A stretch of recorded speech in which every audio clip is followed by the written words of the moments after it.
29/4/2026 சிம்ம ராசியில் பிறந்தவர்களுக்கான அதிர்ஷ்டமான பலன்கள். இந்த சிம்ம ராசியில் பிறந்தவர்களுக்கு கோச்சார சனி 2ஆம் இடத்தில் பயணிப்பதால் சேமிப்பு உயரும். கொடுக்கல் வாங்கலில் இருந்த சிக்கல்கள் தீர்ந்து லாபங்கள் என்பது இன்று அபரிவிதமாக கிடைக்கும். குடும்பத்திலிருந்து மகிழ்ச்சி பொங்கும். விருந்தினர்களின் வருகை உண்டு. அதன் மூலம் மனம் மிகவும் மகிழ்ச்சியாக இருக்கும். இனிப்பான உணவுகளை தவிர்ப்பது நன்று. கண் மற்றும் பல் சம்பந்தமான உபாதைகளிலிருந்து இன்று விடுதலை கிடைக்கும். அதே போல பணவரவு என்பது இன்று உங்கள் மனதிற்கு திருப்தியை தரும்.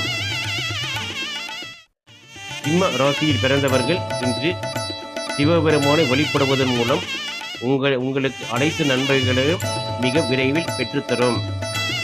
அதிர்ஷ்ட நிறம் ஆரஞ்சு. அதிர்ஷ்ட எண் 1. எங்கள் சேனல் பிடித்திருந்தால் உங்களுக்கு சப்ஸ்கிரைப் செய்யவும் மற்றும் ஷேர் செய்யவும். சுகர் பிரம்மரிஷி நாடி ஜோதிட சேனல். நன்றி.